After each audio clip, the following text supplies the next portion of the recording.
ગાંધીનગરમાં અશાંત ધારા મુદ્દે સુરત પૂર્વના ધારાસભ્યએ કરી છે રજૂઆત। ધારાસભ્ય અરવિંદ રાણાએ અધિક મુખ્ય સચિવ જયંતિ રવિને રજૂઆત કરી।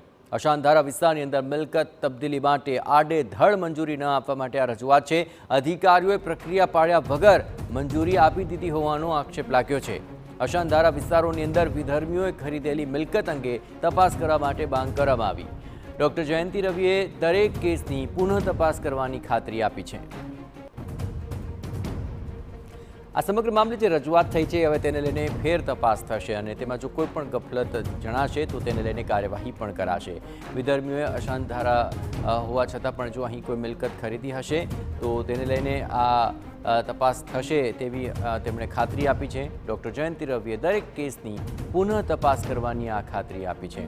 આપને ખ્યાલ છે તે મુજબ અશાંત ધારાને લઈને જે ખરીદી કરાતી હોવાની મનાઈ હોય છે તેને લઈને જો કોઈ પણ ચૂક હશે તો તેનું નિવારણ કરવામાં આવશે। પણ અશાંત ધારા વિસ્તારની અંદર મિલકત તબદીલી માટે આડેધડ મંજૂરી ન આપવા માટેની આ રજૂઆતને લઈને હવે ફેર તપાસની ખાતરી અપાઈ છે।